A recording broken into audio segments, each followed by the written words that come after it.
Alors, ça fait trop loin. New York, ça va encore. Alors, bonjour, bonjour tout le monde. Je suis très contente de vous retrouver dans ce lieu magnifique, Mazal Tov Florence. Et je suis très contente pour une raison très égoïste, c'est qu'il y a une très bonne sonorité. Vous m'entendez mieux ici, non? Oui. Oui? D'accord, mieux qu'avant. Vous m'entendez? Tout le monde m'entend? Allez, génial. Alors, on se retrouve pour un cours qui s'appelle Se relever et reconstruire. On est aujourd'hui au Rosh Chodesh. Chodesh Tov, le mois de Cheshvan. Alors, sachez, mesdames, que c'est écrit dans le Midrash que le mois de Cheshvan sera le mois où on va reconstruire le Beth Amikdash et qu'on va l'inaugurer. Espérons que ça soit pour cette année. Voilà. Et surtout, on est après les fêtes et on est après des événements qui nous ont secoués, bouleversés. Je ne sais même pas comment trouver le mot. Alors lundi, je ne sais pas vous si vous étiez comme moi. Alors déjà, moi j'avais vu la veillée, donc j'étais très fatiguée.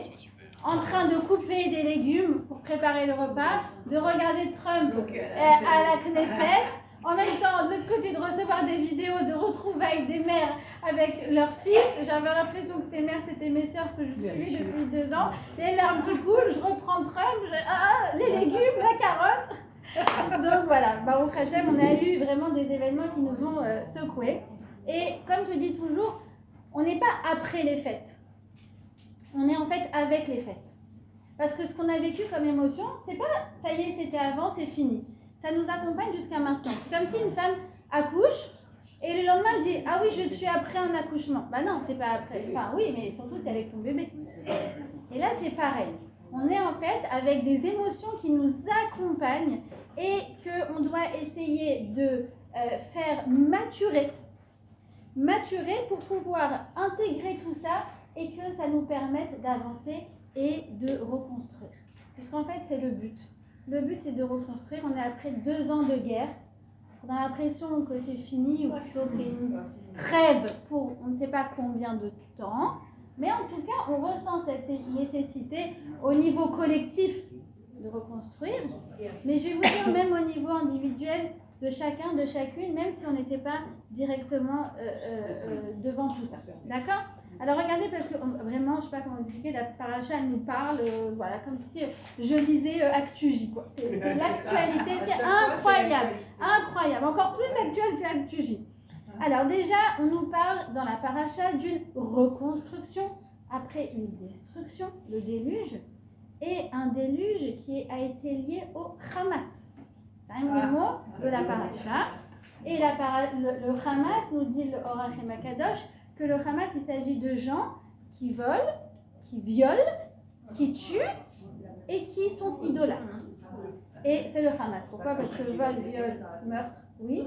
Et en plus de ça, si tu fais ça au nom de Allah, un Dieu que tu n'existes pas, que tu as inventé, alors ça s'appelle de l'idolâtrie. D'accord? Et donc, et on a aussi dans cette paracha quelque chose de très rassurant.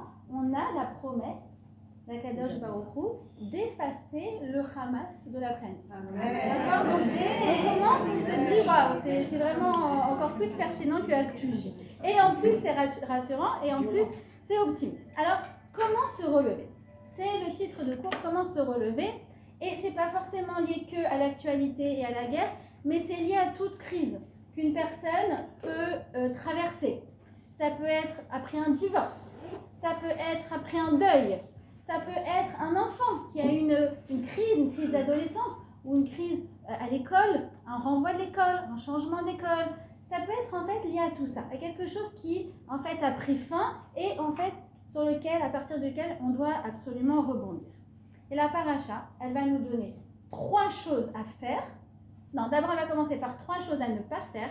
Quels sont les pièges, d'accord, à ne pas faire. Et après elle va nous donner 3 choses à faire. D'accord? Donc vous avez comme ça la structure du cours. D'accord? Et vous allez voir, tout est écrit.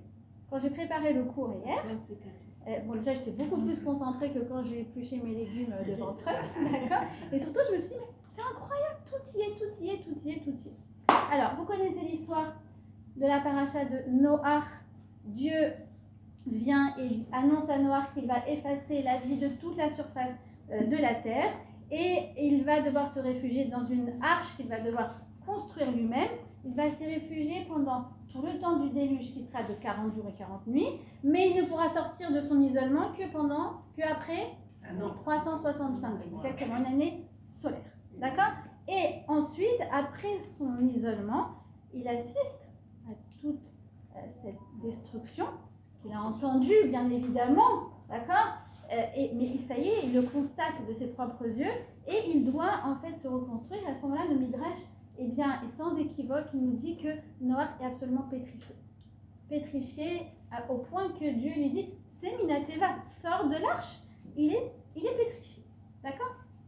Et nous, cette semaine, enfin la semaine dernière à peine, on a des Noach modernes, version 2025, qui sont sortis de leur isolement après 2 ans et qui ont assisté à une destruction, qui a assisté au déluge. D'ailleurs, le Hamas lui-même, dont on parle, a appelé le 7 octobre le Maboul al-Aqsa, le déluge al-Aqsa. Et donc, ils vont, comme Noach qui sort de son isolement, devoir réapprendre à vivre, tout simplement. Et c'est pas seulement eux, c'est qu'en fait, ce sont tous ceux qui sont confrontés à cette notion de se reconstruire. Ça va être aussi les rescapés des kibbutz, les rescapés de Noah, de Nova. Alors chez eux, on va parler plutôt de ce qu'on appelle le syndrome du survivant. Vous savez, c'est quoi le syndrome du survivant? C'est 2 questions qui taraudent. Premièrement, pourquoi moi et pas eux? Pourquoi moi et pas eux? Pourquoi moi et pas eux? Pourquoi moi et pas eux? Et deuxième question, eh bien, c'est surtout un sentiment de colère vis-à-vis de ce qui a été fait à leurs amis sous leurs yeux. D'accord? Il y a aussi, donc, bien sûr, un syndrome de post-trauma de nos khayalim, de nos soldats. C'est pas du tout évident, c'est vraiment, j'ai envie de dire, une problématique à l'échelle nationale. D'accord? Ce qu'on appelle les pigoués à nefesh, ils ont été blessés. Alors, sur leur corps, tu vas rien voir. Tu vas rien voir. Mais voilà, dans leur comportement, si c'est pas traité à temps, alors ça laisse des séquelles qui sont difficiles à vivre. D'accord? Et bien évidemment, même nous, qui ne sommes pas, on va dire, des rescapés en tant que tels, ou qui n'avons pas été en zone de guerre, nous avons tous et toutes ce qu'on appelle le contre-coup. Je demande à tout le monde, ça va? Ouais, ça va? Ouais, ça va? Genre, ça va, mais le contre-coup. Et cette appréhension devant ce sentiment que le monde a changé. Comme noir. Le monde, on appelle d'ailleurs ça le monde antédéluvien, post-déluvien, d'accord? Le monde 1.0 puis le monde 2.0. Ben, je pense qu'on peut le vivre. Il y a eu le monde avant le 7 octobre, le monde après le 7 octobre. D'accord? Alors voilà le processus qui nous décrit ce qu'il ne faut surtout pas faire. Qu'est-ce qu'il va faire Noir? Premièrement, il va se mettre dans sa tente. Dans sa tente. Il va aller dans une tente, dans un OL. C'est une autre forme d'arche en fait. Il va s'isoler de nouveau, c'est ce qu'on va voir. Première chose à ne pas faire, l'isolement. Deuxièmement, il va s'enivrer. D'accord? S'enivrer, on va parler de toutes les formes en fait d'évasion qui parfois tournent à l'addiction. D'accord? Et ça concerne beaucoup nos jeunes. Troisièmement, vous allez voir, il se dévêtit, se met à nu. Et je vais parler de cette problématique qui est la problématique de trop partager d'infos et que parfois ça tourne à une forme malsaine de voyeurisme. D'accord? D'accord? Sous forme de solidarité, on en voit trop. D'accord? Et ça laisse également des séquelles et je vais vous parler de ça. D'accord? Donc ça, c'est les 3 choses à ne pas faire. Si vous voulez, cette paracha, elle va nous donner la feuille de route, pas que pour cette semaine. Je pense qu'elle nous donne la feuille de route pour les prochaines années en fait. D'accord? Alors, premièrement, il s'isole. Il retourne dans sa tente, mais qui était dans une arche, isolé pendant 1 an. Pourquoi tout d'un coup, au lieu de sortir au dehors, tu retournes dans ton isolement? Eh bien, je vais vous dire une chose parce qu'on a pris des mauvaises habitudes. Je pense en l'occurrence, je vois, par exemple, moi, que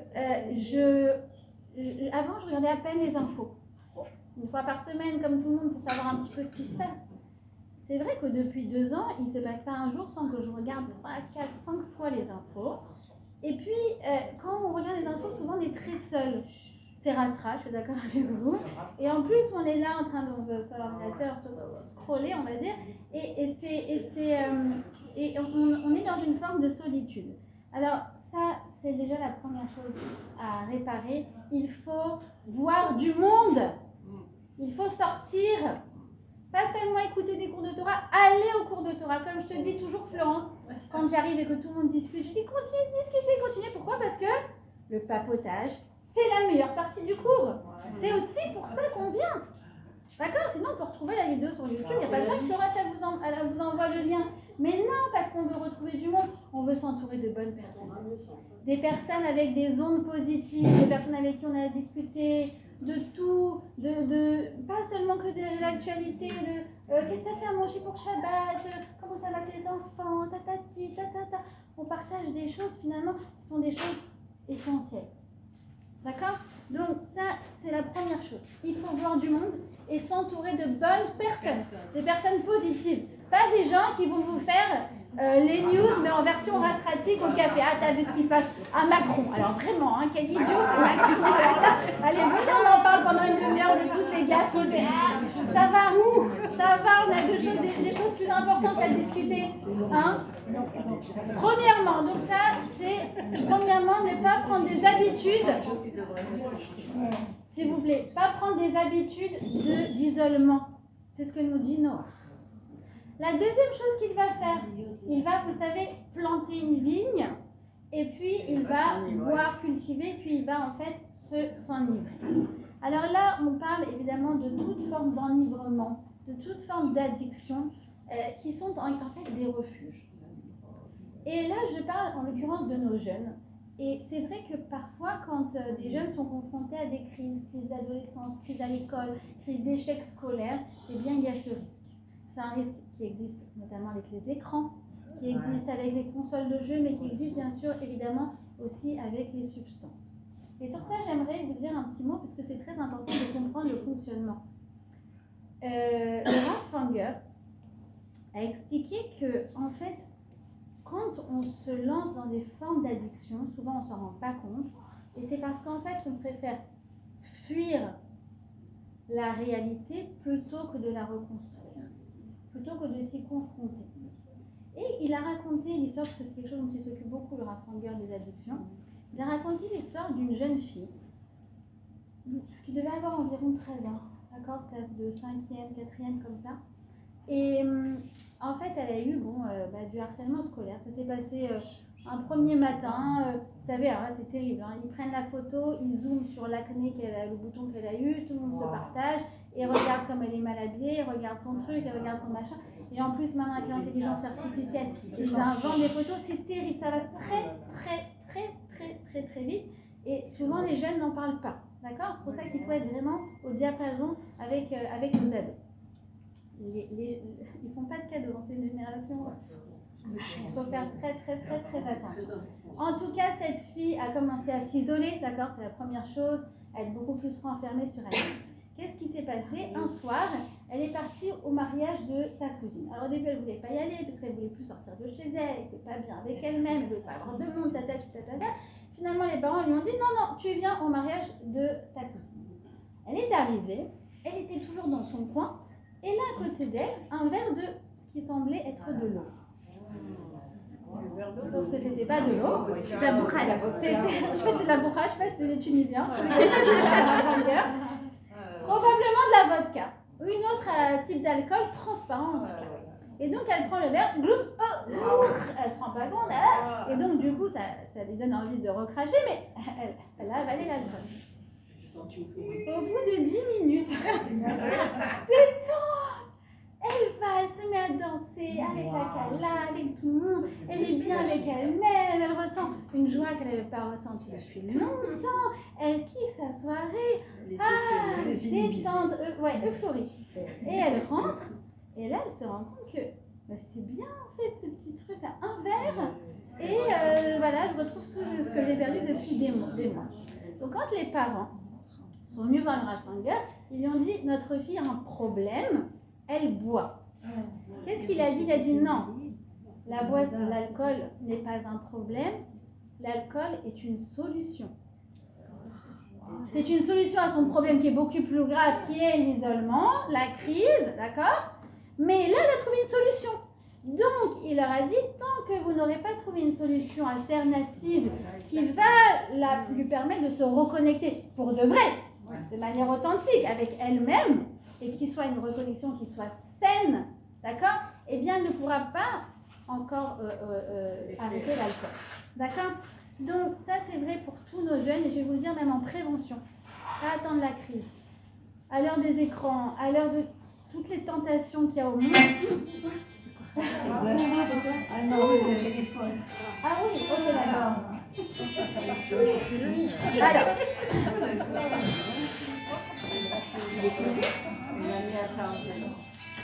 Ça vous dérange pas l'écran? Juste mettez vos téléphones en silencieux parce que c'est très dur pour moi de garder le fil. D'accord? Alors, je le redis, d'accord? Pour nos jeunes en prévention, il faut leur trouver des activités d'évasion, de satisfaction qui soient saines. Le ping-pong, le foot, le tennis, la danse, le théâtre, tout ce que vous voulez. La natation, oui, alors voilà, moi j'ai un enfant, par exemple, la natation, ça lui fait du bien, un bien fou, c'est thérapeutique, vraiment. Leur trouver des sources d'activités qui soient positives pour eux, qui soient saines. Pourquoi? Parce que en fait, il n'y a que ça qui peut les sauver par rapport à toutes les tentations qu'il y a aujourd'hui. Et sur ça, il faut, oui, non, justement. Le problème, c'est que l'alcool, c'est une compensation. Il ne faut pas une compensation. Il faut, comment dire, devancer exactement pour ne jamais qu'ils aient besoin de compensation. C'est ça la clé. D'accord? Et sur ça, moi, je le dis aux jeunes mamans, je le dis à toutes les mamans, sur ça, il faut prévoir un budget familial. Budget familial, chogim, activité. Nos enfants, on ne peut pas se permettre qu'on les ramène à la maison et qu'ils soient devant des écrans et après les mères, elles disent ah, elle est trop sur l'écran, je l'ai enlevé. Mais qu'est-ce que tu veux qu'il fasse? C'est là, ça à portée de main et il n'y a rien, il n'y a pas d'alternative en retour. D'accord? Donc ça, c'est la deuxième chose sur laquelle il faut prévenir. Pas forcément en temps de crise, mais par rapport à tout dans cette génération notamment, c'est donc tout ce qui est les tentatives d'addiction. De prévenir ça par des choses qui soient enrichissantes et satisfaisantes dans lesquelles vraiment ils vont s'épanouir. D'accord? Troisièmement, alors, troisième problème. Qu'est-ce qui va se passer? C'est que, suite à son enivrement, eh bien, Noah va se dénuder. Sur ça, il va y avoir deux réactions. La première réaction, c'est la réaction de son fils Ham, qui va regarder sa nudité. Et ensuite, il va y avoir la réaction de ses deux frères, qui sont Shem et Yafet, qui vont, regardez comme c'est fin, comme c'est beau, ils vont prendre une couverture et en fait, ils vont détourner leur attention, ils ne vont pas regarder leur père et sur ça, ils vont amener la couverture pour qu'ils puissent se vêtir. C'est-à-dire qu'ils viennent aider sans avoir besoin de regarder. Et sur ça, j'aimerais vous soulever une problématique qui est le fait de voir trop de choses et de savoir trop de choses. Personnellement, j'ai pris le parti de beaucoup me protéger par rapport à certains témoignages, vraiment, qui sont, je sais qu'ils sont épouvantables. Et parfois, les gens me disent « Ah non, il faut savoir, et puis en plus, eux, ils l'ont vécu vraiment, alors moi, je peux au moins le vivre par procuration, quoi, par solidarité. » D'accord? Je comprends la démarche, c'est une démarche d'être ce qu'on appelle en hébreu nosebol et chavero, ça veut dire de porter le fardeau de mon ami. Je vais vous dire pourquoi c'est pas une bonne chose, et c'est la démarche de Ham en fait, c'est la démarche de voir trop de choses. Alors, je vais vous raconter une histoire. C'est donc un ami de mon mari qui est reporter qui nous a raconté cette chose-là. Il nous a dit que lui, eh bien, il a vous savez, il y a un film qui a été fait par le gouvernement sur les actes du 7 octobre. où on peut visionner beaucoup de choses qui sont terribles, notamment des choses qui ont été filmées par les terroristes eux-mêmes. D'accord? C'est un film de 45-50 minutes qui est destiné uniquement à être visionné par les politiques à l'étranger. D'accord? Une forme de hasbara. Donc, ils ont projeté au Parlement, dans différents parlements du monde. Mais ils nous avaient prévenu, il ne faut pas regarder ce film.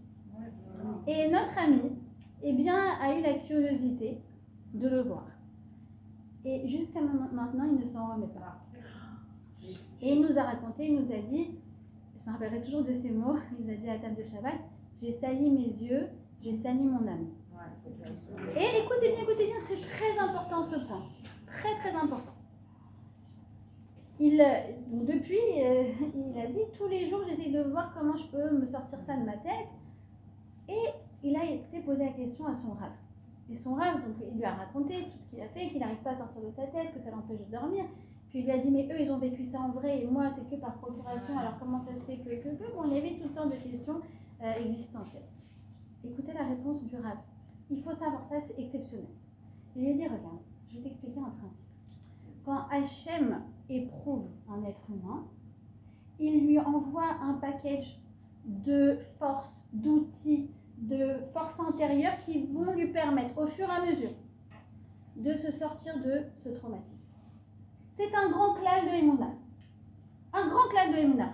C'est vrai par exemple pour le deuil. Pour le deuil, il faut avoir la Emouna que si quelqu'un est prouvé par le deuil, au fur et à mesure, chaque jour, Hachem il va envoyer un peu plus de nechama, de consolation. Vous savez, chez nous, on ne dit pas toutes mes condoléances. Non. On dit que Hachem vous envoie la consolation, que ce soit le plus rapide possible. Parce que c'est des doses. Chaque jour, un peu plus. Ça vient de là-haut. C'est pas toi qui te console tout seul. Jamais. C'est Hachem qui te console. Et là, il nous dit, ça, c'est pour les gens que Hachem a éprouvé. Ils ont subi ça. Mais toi, tu t'es mis devant tout seul. Personne t'a forcé à regarder. Donc il a dit, même si c'est par procuration, pour toi de te sortir de ça, ça sera encore plus difficile. Alors là, je vous raconte pas, il était là, désespéré. Non. Alors il a dit, regarde, si tu fais le chouva par rapport au fait que tu as subi ta curiosité, alors Hachem, il va t'envoyer aussi les forces. Mais il faut comprendre ça. Eux qui subissent, ils ont les forces, on a cette émouna-là. D'accord? Ils auront au fur et à mesure. Parce que Hachem, il console. Hachem, il donne les kochot. C'est pas l'être humain. Mais de regarder trop de choses que nous, en fait, on a choisi de regarder, personne ne nous a mis dans cette situation. Grâce à Dieu, alors ça va être, en fait, paradoxalement, beaucoup plus difficile de s'en sortir. Excusez-moi, mais à l'armée, mon fils était en Milwim, on les a obligés à regarder des choses terribles. Je ne sais pas ce que fait l'armée. Mais probablement que s'il y avait un Rav qui avait une bonne hashkafa de Torah, ce serait probablement pas passé. Voilà. Bon. En tout cas, encore une fois, c'est pas de sa faute. C'est Hachem qui a voulu qu'il regarde le film, donc il va avoir la nechama.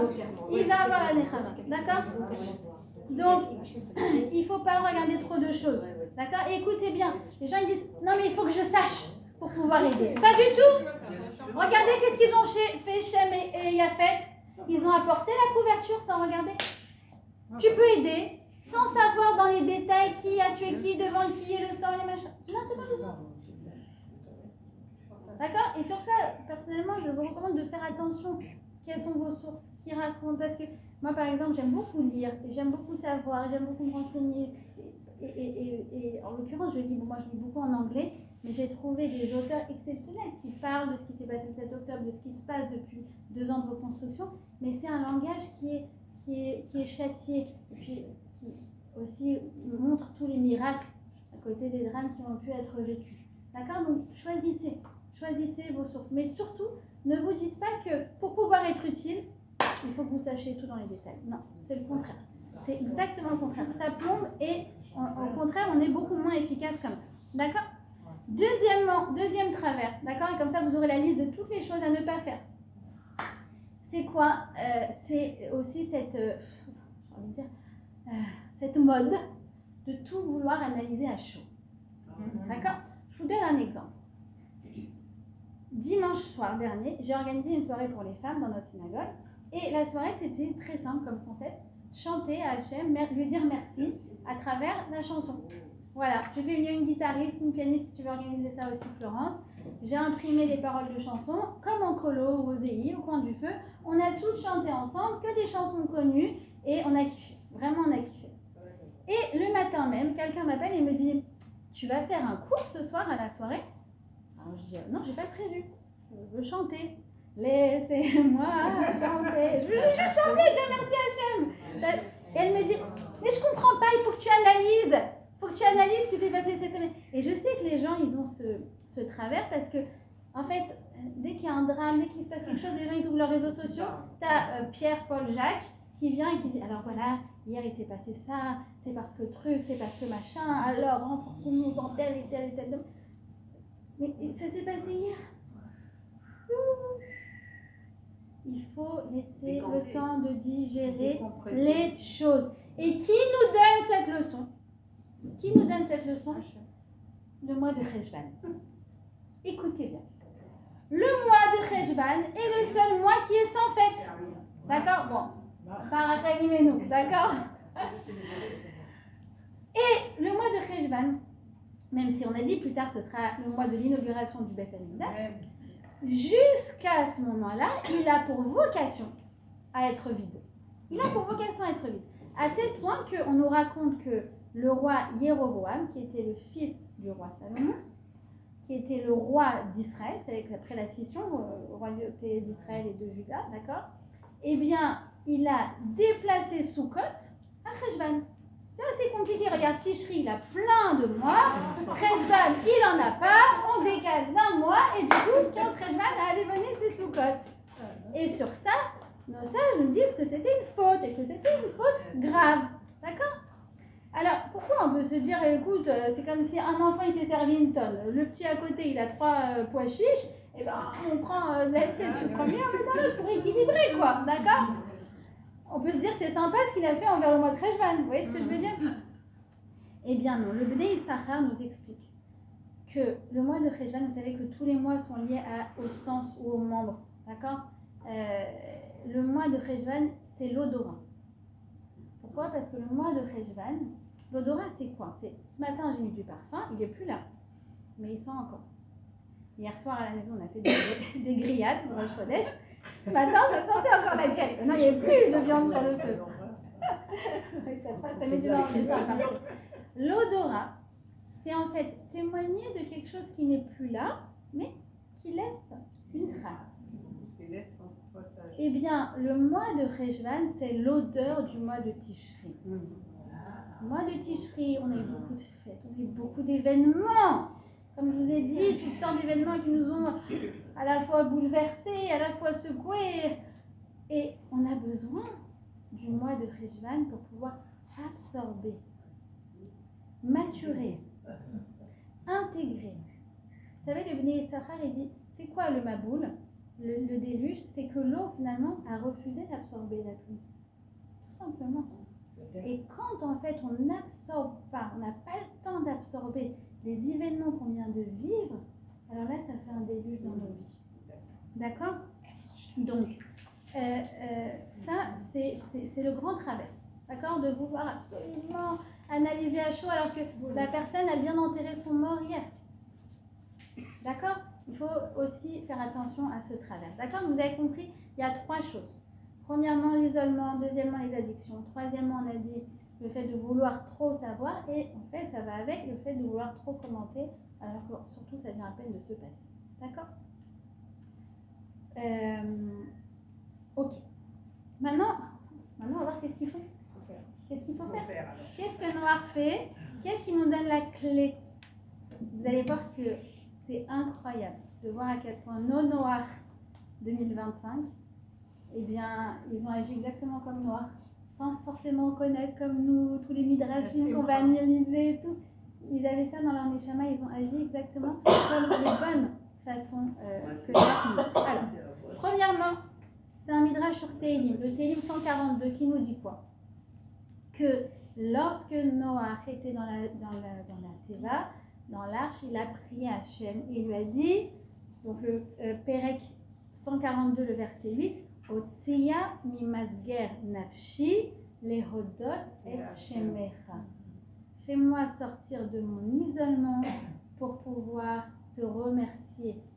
Te remercier en public. Voilà. Et qu'est-ce qu'ils font nos Khatoutim depuis une semaine, même ceux d'avant, et même ceux d'encore avant, d'accord? Ils ont fait exactement comme Noir. Ils nous ont appris à remercier. Et ce qui est incroyable, c'est qu'ils nous ont appris à remercier. D'abord parce qu'eux sont devenus des émissaires de la Oda'a. Parce que leur maman, leurs parents...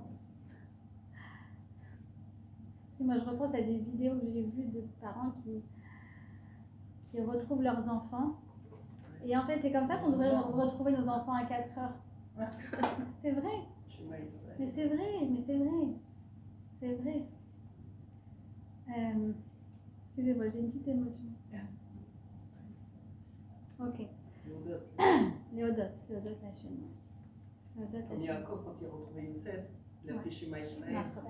Alors, ils nous apprennent à dire merci. Merci pour la vie, merci pour nos retrouvailles, même si chez nous c'est quotidien, qu'on ne doit pas s'y habituer. Et alors justement, je vais faire la liste. D'accord? Et puis aussi, qu'est-ce qu'ils nous ont appris? À remercier quand il n'y a rien. Est-ce que vous vous souvenez de Almog? Almog a été libéré en février dernier. Et Almog, il avait témoigné que, en fait, pour pouvoir sortir de là-bas, pouvoir s'en sortir au niveau psychologique, et bien tous les jours, il trouvait 10 choses sur lesquelles dire merci à Hachem. Et au début, entre guillemets, c'était un peu facile. C'était facile, en tout cas, c'est ce qu'il dit. Et au début, c'était un peu facile. Déjà. Merci, je suis dans les tunnels, merci que tu es tombé par le travail. Je ne sais pas qu'est-ce qu'il a trouvé déjà de facile au début. Et je disais, au fur et à mesure des jours, j'avais du mal à trouver. Et jusqu'à ce qu'il trouve des raisons de remercier qui étaient absolument bidons. S'il vous plaît, mettez vos téléphones en silencieux. Comme par exemple le fait qu'il a des chaussettes. Comme le fait qu'aujourd'hui il ne s'est pas fait frapper. D'accord, voilà, c'est ce qu'il arrivait à trouver. Sur l'eau aussi, ça c'est... c'était qui? C'était... je ne sais plus quel Khatouf qui nous a dit qu'il apprenait en fait à dire merci lorsque dans son eau il n'y avait pas de cafard ou pas de verre, d'accord, qu'il faisait chaque avec beaucoup de kavana, d'accord. Ils nous ont appris à dire merci. En l'occurrence, ce Almog en question, à un moment il a dit j'en peux plus, il faut que je sorte là, il faut que je trouve un moyen de sortir. Et il a sorti, je ne sais pas si vous connaissez cette histoire, il a sorti donc c'était son cahier de remerciement. Et dans son cahier de remerciement, un jour, il se lève et il dit « Dans 80 jours, je sors. » Comme ça lui est venu. 79, je sors. Dans 78, je sors. Dans 77, je sors. J-1, le lendemain, il sort. Voilà, comme quoi l'optimisme joue énormément sur les miracles que nous faisons. Et sur ça, écoutez bien, sur ça aussi, j'étais très perplexe. Pourquoi? Parce que quand j'ai organisé cette soirée dimanche soir, alors il y a quelqu'un qui m'a appelé, qui m'a dit « Comment tu oses organiser une soirée de musique et de danse alors qu'il y a encore des otages morts là-bas ?» Je lui ai dit « Alors, écoute-moi bien. D'abord, laissez-moi chanter, d'accord, comme Dalida. Je veux dire merci à Hachem. Et écoute-moi bien. Est-ce qu'il faut être au bout d'un processus pour pouvoir exprimer son remerciement? Non. Tous les jours. Et d'où on apprend ça? On apprend ça de nos ancêtres qui sont sortis d'Égypte. Quand ils sont arrivés au bord de la mer et qu'ils ont chanté la Shira. Oui, certes, ils ont vu un miracle, le miracle de l'ouverture de la mer Rouge. Mais quand on y pense, ils étaient loin d'être sortis d'affaires. Pourquoi? Parce qu'ils n'avaient pas de provisions. Ils avaient à peine un baluchon et des matzot qui allaient durer encore quelques jours. Ils ne savaient pas où ils allaient. C'est-à-dire au bout de l'océan, de la mer, qu'est-ce qui les attendait? Le désert. D'accord?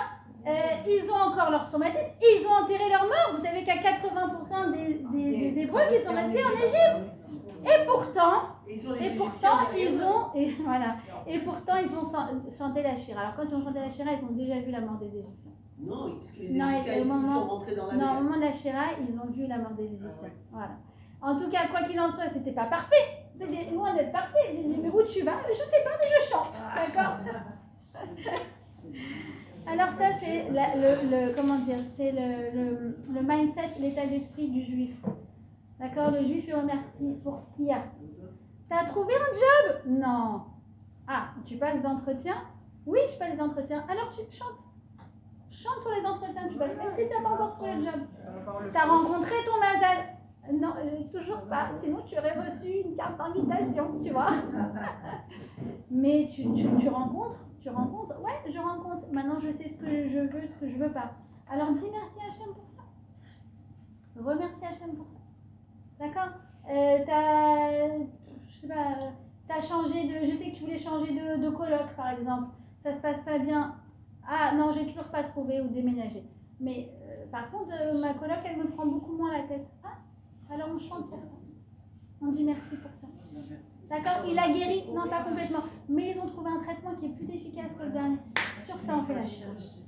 Sur ça, on fait la shira. D'accord? Donc, premièrement, ils ont remercié. Et nous, ils nous invitent à élargir notre capacité de remerciement. D'accord? Ça, c'est pas juste des analyses à chaud. Elle a dit non, c'est qu'en fait, là, on prend conscience. Comme moi de Cheshvan, qui entend, qui intègre et qui prend le temps de se dire mais comment moi je vais remercier comme eux m'ont appris à remercier. Deuxièmement, qu'est-ce qu'ils ont fait? Eh bien, on sait que Noach, quand il est sorti de la Teva, qu'est-ce qu'il a fait? Il a apporté un sacrifice à Hachem. D'accord? Eh bien, eux aussi, ils ont apporté leur propre sacrifice. Et je vous fais la liste de ce que j'ai entendu. Et j'imagine que la liste est encore beaucoup plus longue que ça. On a Ethan Horn, du kibbutz Nir Oz, qui pour la première fois de sa vie a jeûné ce Yom Kippur. Et qui est sorti 10 jours après. Pour la première fois de sa vie, il a jeûné à Yom Kippur. On a Segev Kalfon, qui toute sa captivité se disait le jour. Ok. Segev Kalfon, écoutez bien, je vous en prie. Par contre, vraiment, je vous demande de mettre les effets en silencieux parce que je ne peux pas continuer le cours comme ça. On a Segev Kalfon pendant tout le temps de sa captivité qui s'est imaginé le jour de sa libération avec les geôliers du Hamas devant tout le monde, comme il savait les cérémonies qu'il avait pu faire. Il s'était imaginé ça, il s'était imaginé devant dire tous les terroristes, Shema Israël, Hachem Elokeinu Hachem. Non, parce qu'il n'a pas eu la cérémonie, mais vous vous rendez compte de ça? Il attendait ce moment pour pouvoir proclamer. On lui avait appris à dire que ça. Voilà. Bar Cooperstein qui a trouvé la force dans un enseignement de Rabbi Nachman qui est Ve'afilu Ba'asara Shebetor Kamara Vevadai Sham Nimsa Hashem Yitbarach.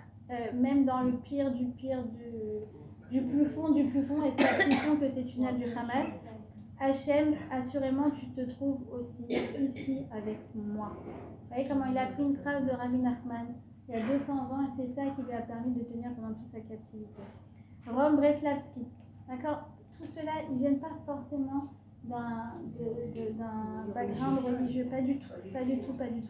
Certains oui, certains comme Rom Breslavski, c'est pas son cas. Et qu'est-ce qu'il se disait? Il se disait, ah oui, ils lui ont dit, si tu te convertis à l'islam, tu auras des meilleures conditions. Il a dit, non, je suis juif, je resterai juif. Et il y a des jours, ils l'ont privé de nourriture à cause de ça, et il est resté. Pourtant, il n'est pas du tout religieux.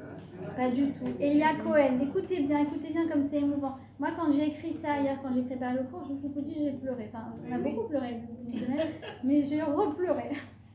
Ah oui, Elia Cohen, tous les matins, qui met les tuiles. Oui.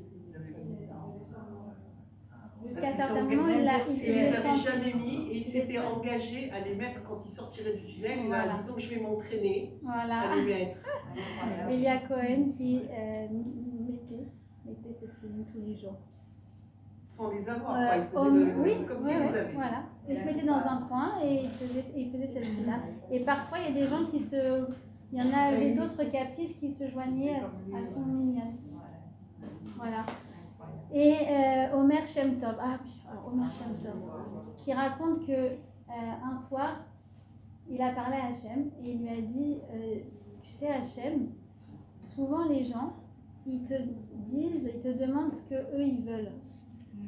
Mais moi Hachem, je te demande ce que toi tu veux.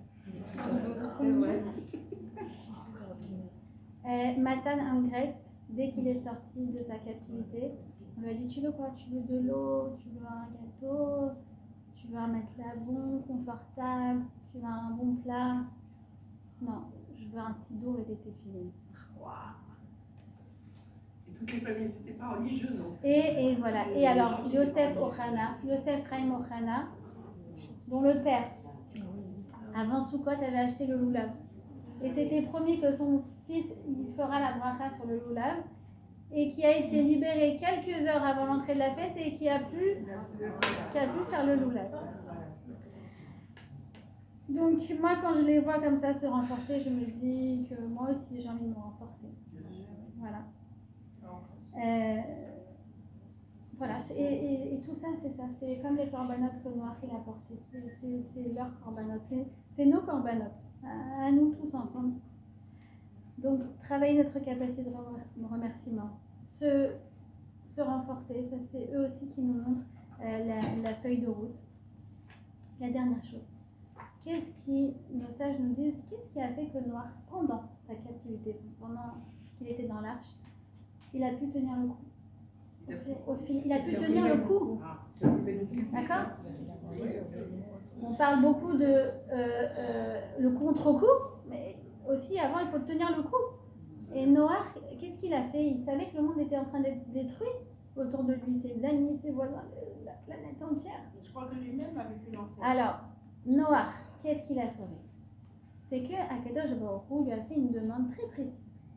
Il lui a dit, tu vas prendre des spécimens de chaque espèce, d'accord? Des oiseaux, des fans, des lions, des vaches, des trucs.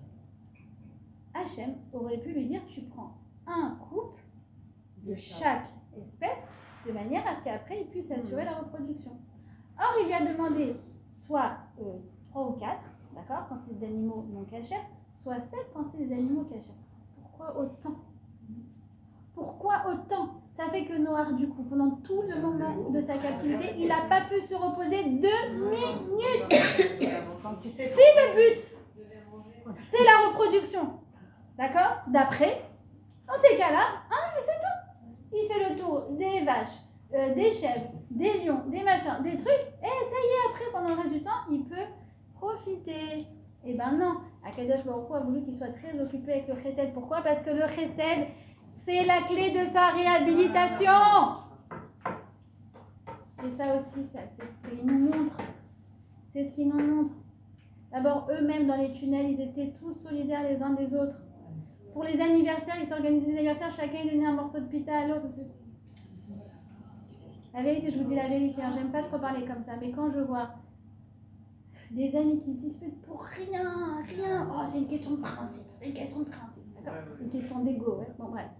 J'ai envie de leur dire, mais vous disputez sur rien. Eux, dans les tunnels du Hamas, ils ont été capables de se montrer de la solidarité. C'est pas ça que tu veux, c'est pas ça que tu veux, c'est ton ego qui parle. Ta vraie neshama comme eux, ils nous l'ont montré, c'est de vouloir être solidaires les uns des autres. Et ça, c'est la leçon. Et sur ça, hier, en appelant justement ce fameux reporter, parce que moi j'aime bien avoir les mots précis, je voulais savoir exactement qu'est-ce que son rab lui avait dit, vous savez, celui qui avait malencontreusement regardé ce reportage. Alors du coup, en parlant avec lui, il m'a dit, mais tu sais, moi je suis devenue très proche de Daniel Charabi. Vous connaissez Daniel Charabi? Donc Daniel Charabi, c'est 2 frères, Daniel et Neria. Premièrement, ils ont sauvé des centaines de jeunes le jour du 7 octobre, qui était au festival de Nova. Alors comment? C'est un miracle absolument incroyable. Ils ont trouvé un temple, dont dedans malheureusement il y avait un soldat qui était décédé, et ils ont pris l'arme. L'arme ne fonctionnait plus. Il a commencé à quand même prendre des blessés derrière lui, et à un moment il voit des terroristes, il dit mais il faut absolument que j'ai une arme sinon on va tous mourir. Et là il a je sais pas, le génie de penser, est-ce que quelqu'un a de la vaseline? Vous avez entendu cette histoire? Il y en a à de la vaseline. Il y en a un qui dit si, moi j'en ai, il lui jette, prend la vaseline, il commence à graisser l'arme, elle remarche, et il a Voilà, il a dégommé des tonnes de terroristes, il a sauvé des centaines de jeunes dans son camp. Écoutez bien, qu'est-ce qu'il a fait? Alors, il faut savoir, c'est qu'ils étaient deux frères, Daniel et Neri Sharabi. Et quand ils sont sortis, eh bien, l'armée leur a proposé tout de suite un petit pool en traitement. Et eux, au début, ils étaient bien, ils étaient forts. Après cet octobre, ouais, on a sauvé des gens, etc. Ils avaient oublié tout ce qu'ils avaient vu. Et là, justement, l'armée leur a dit non, il faut faire le petit pool maintenant, sinon vous allez avoir le contrôle. Alors, Daniel, il l'a fait. Et Daniel, il va bien. Son frère ne l'a pas fait. Il l'a fait après coup. Et il a encore du mal à s'en sortir. En tout cas, Daniel, voyant tout ça, il a décidé de monter une maison. Il a 25 ans. Une maison de guérison. Elle s'appelle l'Anizolim. Et c'est à Petar Tikva. Et là-bas, tous ceux qui sont en post-trauma peuvent venir. Il y a des psychologues, il y a des cours de Torah, il y a des cercles d'entraide, de discussion, de la musique. Vous voyez comment on peut les éloigner de leur addiction, d'accord, des substances. Sophrologie, toutes sortes de traitements. Un batiat kerach, des bains de glace. Apparemment, ça fait beaucoup de bien au moral et au corps. D'accord? Qu'est-ce qu'il fait? Eh bien, écoutez bien. Une fois que les jeunes sont un peu remis sur pied, il a monté un cercle d'investisseurs. Il leur dit, tu veux faire quoi dans la vie? Moi, je voulais toujours monter un restaurant. Moi, je voulais monter un site de vente en ligne. Moi, je voulais être masseur. Ok, je vais te trouver quelqu'un qui va te financer ton business. Et nous, si vous voulez, on peut participer d'ailleurs à tous ces micro-entrepreneuriats.